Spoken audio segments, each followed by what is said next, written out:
어, 2007년도에 서울에서 있었던 끔찍한 범죄 사건이 하나 있었습니다.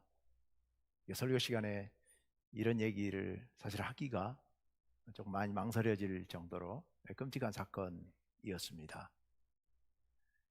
택시 기사 한 사람이 포함된 일당 3명이 젊은 여자들을 납치해서 살해하고 돈을 빼앗은 사건. 3명의 여인들이 희생됐습니다. 붙잡아 놓고 보니까 그 사람들이 그 여인들을 처음에는 2명을, 나중에는 또 1명을 하루 차이로 이렇게 범죄를 저질렀는데, 그렇게 해서 돈을 빼앗았습니다. 얼마를 빼앗았느냐 하면, 첫날 2명을 살해하고 빼앗은 돈이 100만 원, 그리고 둘째 날 또 1명을 그렇게 해서 살해하고 빼앗은 돈이 5만 원, 그래서 105만 원의 돈을 빼앗은 겁니다. 왜 그 돈을 빼앗았느냐, 왜 그 짓을 했는가를 따져봤더니 3명이서 야식 사업을 하기로 모의를 했고, 그 사업 자금 3천만 원이 필요했는데 돈을 마련할 길이 없으니 우리 택시 강도를 해서 돈을 모아서 그것으로 야식 사업을 하자, 이렇게 셋이 모의를 했고 그것을 실행을 했다는 겁니다. 결국 붙잡혀서 모두 무기징역을 받게 되었습니다. 여러분, 정말 기가 막힐 어르시죠. 인간이 어떻게 그렇게 악할 수 있을까? 더불어서, 아니, 인간이 어떻게 그렇게 어리석을 수가 있을까? 여러분, 돈 100만 원, 5만 원 빼앗으려고 사람을 죽입니까? 그리고 그것이 영원히 붙잡히지 않고 들통나지 않고 감춰질 거라고 생각했을까요? 아니, 악한 건 놔두고 어떻게 그렇게 어리석을 수가 있을까? 어떻게 그런 생각을 하고 어떻게 그런 일을 저지를 수가 있을까? 참 인간이란 어리석은 존재다, 그런 생각을 해봅니다.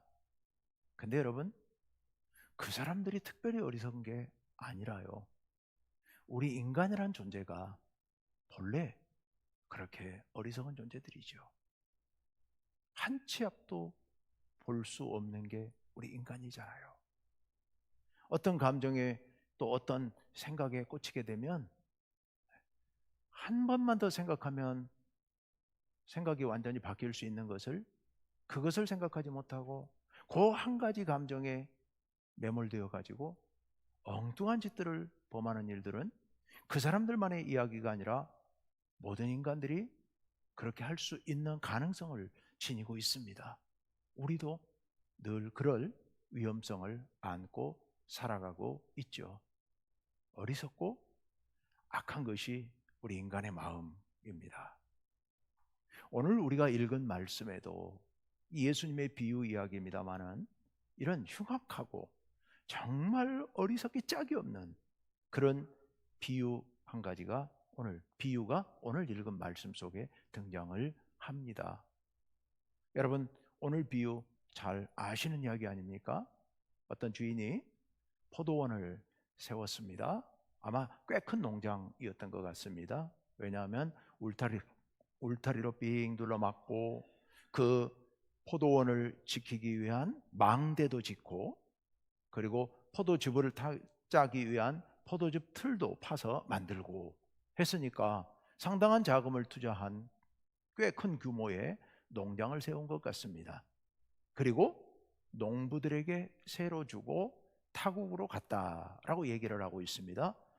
외국으로 가서 살면서 이 농장을 농부들에게 새로 주었다. 근데 새로 주었다고 하는 것이 여기서는 농장 관리인들을 뽑아서 맡기고 떠났다, 이런 의미입니다.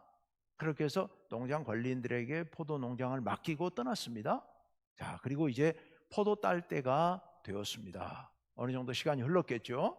그래서 자기 집 종들을 그 포도원으로 보냅니다. 외국에 있으면서 보냅니다.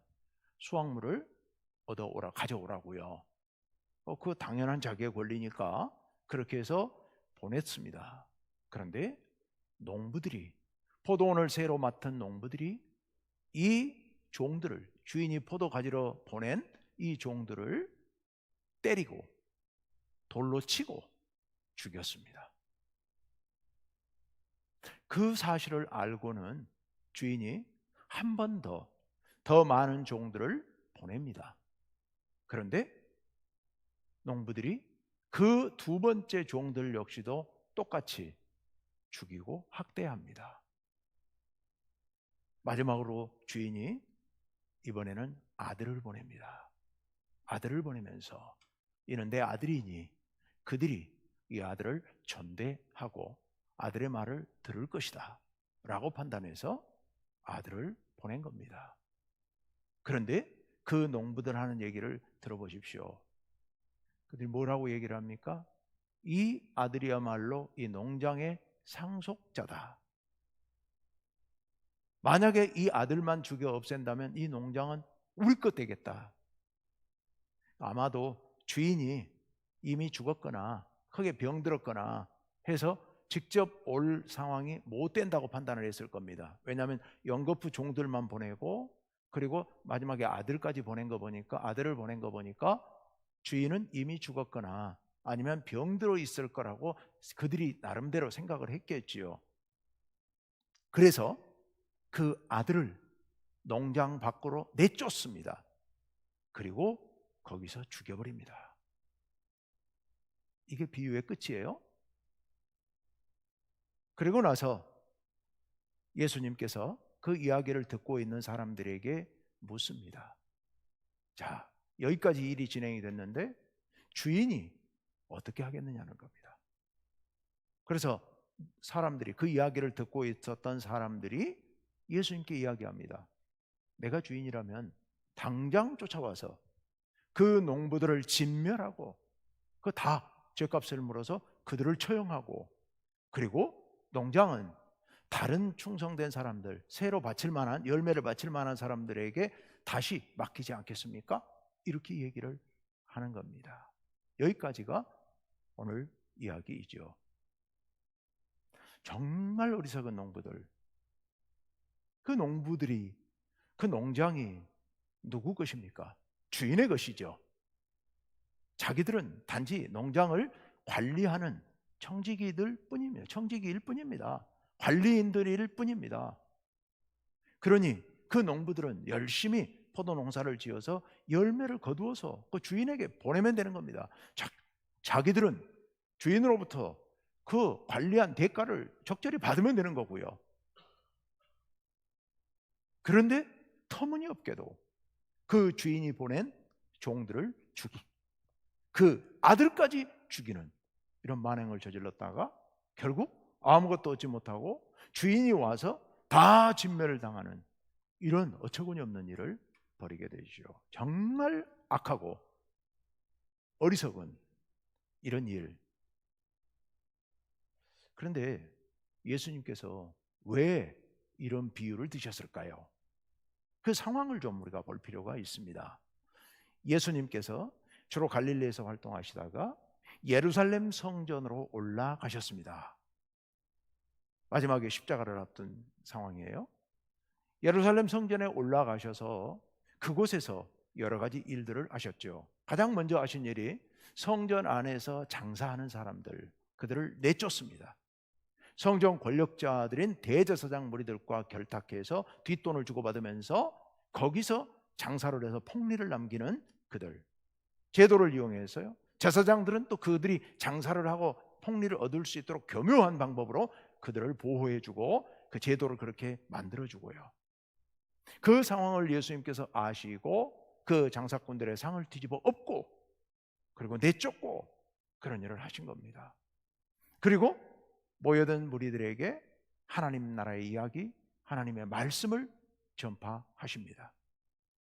그랬더니 대제사장 무리들, 그러니까 사두개인들이라고 해서 성전 권력을 중심으로 해서 당시 이스라엘 유대 땅을 지배하는 사실상 지배자들이에요. 당시 정치적인 구조가 로마가 통치하고 있었습니다. 단 종교적인 영역에서는 자치를 인정한 겁니다. 그러면 종교적 영역의 자치의 최고 권력자는 누구냐? 최고 책임자 권력자는 누구냐? 바로 대제사장이에요. 그래서 대제사장을 중심으로 한 권력자들, 사두개인들이고, 이들이 사실상 왕처럼 그렇게 행세하고 있었습니다. 헤로드 왕은 있었지만 헤로드 왕은 지금 갈릴리 지역만 통치합니다. 유대 땅은 통치하지 않습니다. 로마 직할 통치예요. 자, 그런 상황이에요. 그런데 이 권력자들이 예루살렘 성전을 중심으로 해서 이렇게 이스라엘 백성들의 신앙생활을 관장한다고 하면서 엄청난 권력을 행사하고 폭리를 얻어 누리고 이런 상황에 있었던 겁니다. 근데 그들이 그렇게 하고 있는데 이름도 모르는 어떤 청년이 와가지고 성전을 난장판으로 만든다는 얘기예요. 장사꾼들이 장사하는 걸 내쫓고, 그리고 백성들을 모아놓고 거기서 자기가 뭘 막 가르치고, 성전 권력자들이 발칵 뒤집혔죠. 그들이 사람들을 보내서 또 제사장들이 와서 직접 예수님께 묻습니다. 당신이 도대체 무슨 권위로, 누가 당신에게 이런 일을 하라고 그랬느냐라고 따지죠. 그랬더니 예수님께서 그들에게 이렇게 반문하시면서 빠져나가십니다. 세례 요한의 세례가 하늘로부터냐 사람으로부터냐, 그 이야기는 여러분 잘 아시잖아요. 그렇게 반문했을 때 그들이 대답을 못합니다. 대답을 못하는 게 몰라서 못한 게 아니라 정치적인 이해득실을 따지다가 대답을 못합니다. 이렇게도 저렇게도 말할 수 없기 때문에. 그러자 예수님께서 너희들이 대답 안 하면 나도 무슨 권위로 이렇게 말하는지 이야기하지 않겠다 하고 빠져나가시죠. 그리고 바로 이어서 예수님께서 하신 말씀이 오늘 말씀이에요. 오늘 말씀. 자, 예수님께서 당신을 추궁하고 잡고 막으려고 하고 몰려온 그 대제사장 무리들, 그리고 함께 듣고 있는 많은 백성들, 예루살렘 성전 안에서 그들을 향해서 오늘 이 말씀을 들려주고 계시는 겁니다. 자, 그럼 이 말씀에서, 오늘 이 비유에서 예수님께서 그들에게 무엇을 말씀하시려고 하셨을까? 비유로 다시 돌아가서 여기 비유에 등장하는 주인, 포도원 주인, 이 누구냐? 이게 중요하죠. 여러분, 포도원 주인은 누구겠습니까? 하나님 아버지시죠. 하나님. 그리고 그 농부들, 포도원의 관리를 맡긴 농부들, 그들은 누굽니까? 바로 예루살렘의 성전 권력자들, 유대의 종교적인 지도자들이에요. 그들이 바로 농부들이에요. 그러니까 여기 포도원은, 농장은 이스라엘 나라 또는 유대인들의 예루살렘 예배 공동체, 예루살렘의 유대 신앙 공동체, 이것이 바로 포도원이에요. 하나님께서 이스라엘 유대 신앙 공동체를 만드시고 이 신앙 공동체를 관리하라고 종교 지도자들을 세워 보내주셨다는 겁니다. 자, 그들은 어떤 의무가 있습니까? 하나님께 포도 농사를 잘 지어서 그 열매를 때 되면 하나님께 드려야 할 의무가 있는 겁니다. 하나님께서 때가 되어서 당신의 종들을 포도원으로 보내시죠. 그 종들이 누굽니까? 선지자들이에요. 그동안의 이스라엘 역사에서, 유대 역사에서 하나님께서 수많은 선지자들을 보냈습니다. 그들에게. 그래서 그들에게 하나님의 뜻을 전하였죠. 그런데 이스라엘 백성들은 어떻게 했습니까? 그 선지자들을 때로는 학대하고 핍박하고 돌로 치고 죽이기까지 했다는 겁니다. 그것도 여러 번 반복해서요. 여러분 잘 알고 있는 것처럼 예레미야 선지자, 에스겔 선지자 얼마나 많은 고난을 당합니까? 하나님 말씀 전한다는 이름으로 땅속 토굴에다 가두고, 그리고 채찍으로 치고, 목에 걸치고 다니는 멍에를 깨뜨리고, 그리고 위협하고, 심지어 죽이고요. 가장 가까이는, 이 예수님과 가장 가까이는 세례 요한. 세례 요한 어떻게 합니까? 그들이 미워하다가 결국은 헤롯 왕이 옥에 가두었다가 목 베어 죽이지 않습니까? 지금 그것을 얘기하고 있는 겁니다. 그런데 마지막에 주인이 누구를 보내요? 아들을 보내죠. 그 아들이 누구겠습니까? 예수님이에요. 이제 이후 이야기는 아직 실현되지 않은, 그 당시로서는 미래의 일이에요. 예수님께서 그렇게 말씀하시죠. 그 농부들이 아들을 농장 밖으로 내쫓고 죽였다. 바로 예수님을 예루살렘 성 밖으로 끌고 나가서 성 밖에 있는 골고다 동산에서 십자가에 못 박아 죽인 그 일을 미리 예수님께서 말씀하신 겁니다. 여러분, 그 이스라엘 종교 지도자들 얼마나 어리석습니까? 얼마나 어리석습니까? 하나님의 아들을 그들이 죽여서 뭘 얻겠다는 겁니까 도대체? 많은 선지자들을, 하나님께서 보내신 선지자들을 핍박하고 그들을 죽이고 그들의 말을 거역하고, 심지어 하나님의 아들 예수님이 왔는데도 불구하고 예수님을 내쫓고 예수님을 십자가에 못 박아 죽입니다. 도대체 왜 그런 짓을 하는 겁니까? 왜요? 자기들이 농장을 차지하려고요. 자기들이 주인이 되려고요. 예루살렘의 종교 지도자들이요, 하나님께서 세우신 교회의 주인이 하나님이 아니고 누구라고? 자기들이라고 생각하는 겁니다. 이 권력이 자기들의 권력이라고 생각하는 겁니다. 그러니까 예수님이 왔을 때 예수님을 죽이면 이 권력이 내 것이라고 생각하는 거지요. 예수님이 나타나가지고 성전에 와서 자기들이 돈벌이 하는 것을 방해하고 장사꾼들을 쫓아내고 뒤집어 엎고, 그리고 백성들에게 대제사장 자기들이 가르치지 않은 다른 것들을 가르쳐가지고 백성들로 하여금 대제사장들의 말을 듣지 않게 만들고, 이거는 자기들의 사업을 방해한다고 생각하는 겁니다. 자기들이 주인인 이 성전의 권력, 성전의 이권 사업, 이것들을 예수가 방해한다고 생각하는 겁니다. 그러니 어떻게 해요? 죽여 없애고 쫓아내버리고 우리가 주인하고 우리가 다 누리자, 이게 그들의 생각이었던 겁니다. 여러분, 무서운 일이죠. 무서운 일이죠. 근데 여러분, 그게 통하겠습니까? 통할 리가 없죠. 그게 통할 리가 없죠. 하나님께서 그들이 죽인 예수님을 3일 만에 다시 부활하게 하시고 하나님 나라로 올리셨습니다.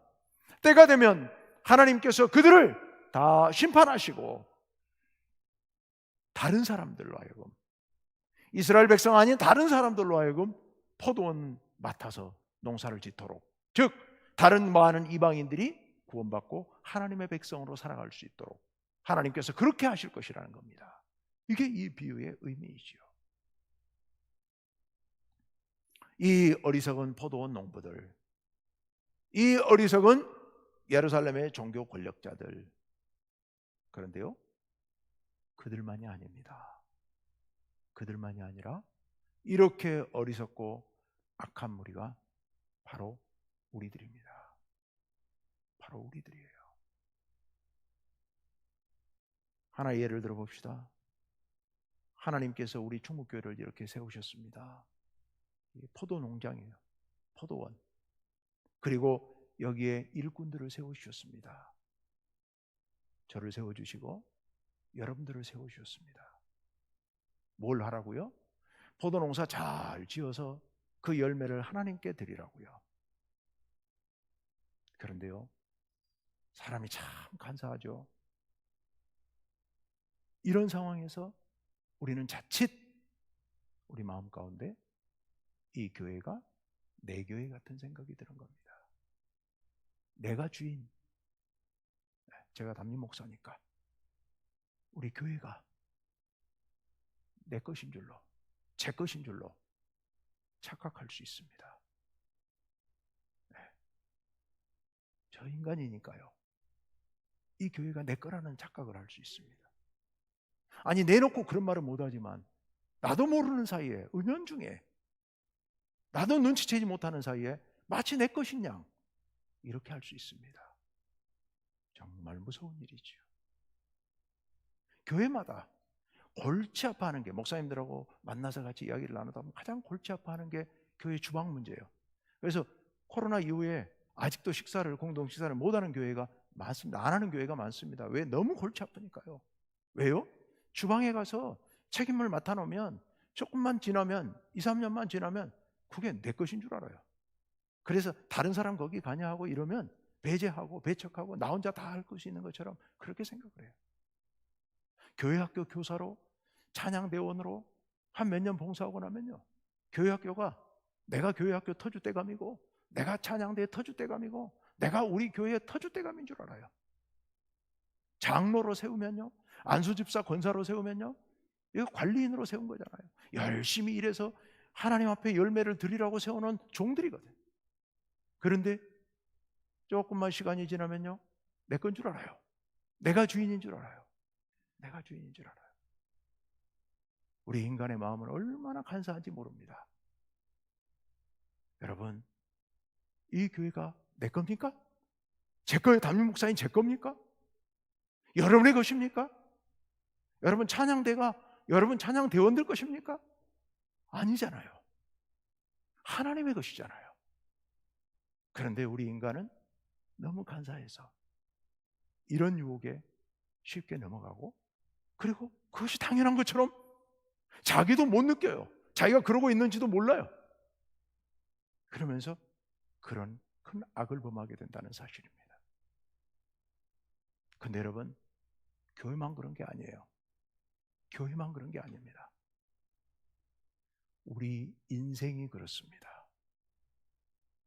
우리의 신앙이 그렇습니다. 여러분, 여러분의 인생, 여러분의 신앙, 하나님께서 여러분에게 맡기신 포도원입니다. 여러분의 신앙에, 여러분의 인생에 많은 열매를 맺어서, 풍성한 포도 열매를 맺어서 하나님께 드리라고 하나님께서 여러분 인생을 여러분에게 맡기셨습니다. 여러분 신앙을 여러분에게 맡기셨습니다. 그런데요, 우리는 살다 보면 뭐라고 이야기합니까? 내 인생은 나의 것. 내 인생은 나의 것이라고 이야기를 합니다. 아무도 간섭하지 말라는 거죠. 아니, 부모가 자꾸 간섭하고 부모가 이렇게 저렇게 하니까 내 인생은 내 거니까 흔들지 마세요 라고 이야기할 수 있겠지만, 하나님 앞에서까지 우리는 내 인생이 하나님의 것이라는 것을, 내 신앙이 하나님의 것이라는 것을 꿈에도 생각을 하지 않죠. 내 인생, 내 신앙, 내 것이라고 생각을 합니다. 그래서 내 마음대로 하겠다는 겁니다. 내 뜻대로 하겠다는 겁니다. 그런데 여러분, 아닙니다. 우리 인생은 하나님께서 우리에게 맡기신 포도원입니다. 우리의 신앙은 하나님께서 우리에게 맡기신 포도원입니다. 우리는 우리 인생 농사를 잘 지어서 하나님이 기뻐하시는 열매를 맺혀서 하나님께 드려야 됩니다. 우리 하나님께서는 여러분들에게 열매를 원하십니다. 신앙의 풍성한 열매, 인생의 풍성한 열매를 맺기를 원하십니다. 그래서 그것을 하나님께 드리기를 하나님은 원하십니다. 그러니 우리는 어떻게 해야 되겠습니까? 열심히 애써서 열매를 맺되 이 열매가 하나님의 것이라는 것을 잊지 말고 우리 하나님께 드려야 됩니다. 그런데요, 우리는 내 인생을 나의 것이라고 하면서 우리 안에 참 주인이신 예수님을 내쫓으려 합니다. 우리의 마음 가운데서, 우리의 인생 가운데서, 우리의 가정 가운데서, 우리의 교회 가운데서 내 마음대로 하고 싶어서 은연중에 예수님의 자리를 빼앗고 내가 주인이 되어서 내 하고 싶은 대로 다 하면서 이거 내 거라고 생각을 하는 겁니다. 정말 위험한 일이고 정말 두려운 일이죠. 어리석은 일이죠. 정말 어리석은 일이에요. 아까 그 강도들보다 더 어리석은 게 바로 우리들이에요. 우리는 주님 앞에서 이걸 인정해야 됩니다. 첫째, 나는 내 인생의 주인이 아니고 관리인, 청직이다. 관리인이고 청직이에요. 나는 내 인생의 청직입니다. 두 번째, 우리의 할 일, 하나님께서 우리에게 우리의 인생 농장을 맡기신 목적은 뭘 하라고요? 열매를 맺으라고요. 신앙의 열매를 맺고 인생의 열매를 맺어서 하나님이 기뻐하시는 열매, 하나님이 기뻐하신 열매를 풍성히 맺어서 하나님께 드리라고요.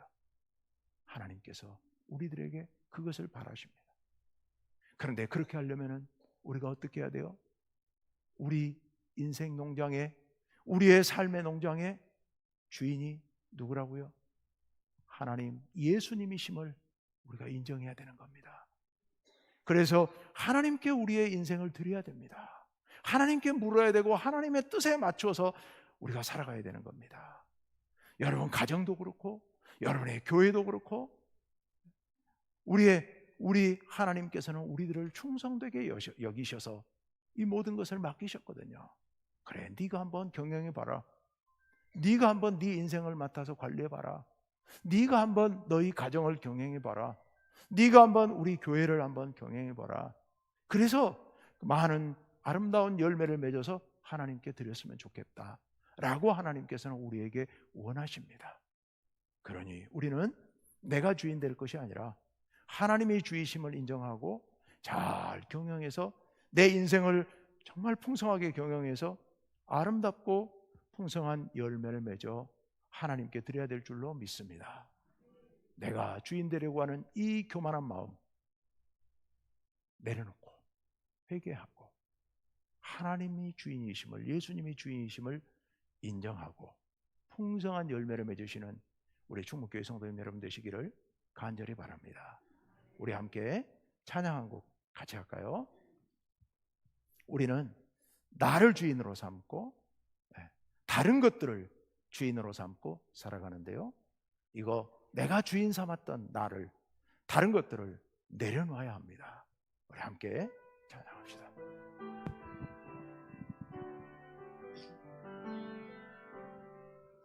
내가 주인 삼은 모든 것 내려놓고 내 주 대신 주 앞에 나가 내가 사랑했던 모든 것 내려놓고 주님만 사랑해. 한 번 더 내가 사랑했던 내가 주인 삼은 모든 것 내려놓고 내 주 대신 주 앞에 나가 내가 사랑했던 모든 것 내려놓고 주님만 사랑해. 주 사랑 거친 풍랑에도 깊은 바다처럼 나를 잠잠케 주 사랑 내 영혼의 반석 그 사랑 위에 서리. 우리 함께 하나님께 기도합시다.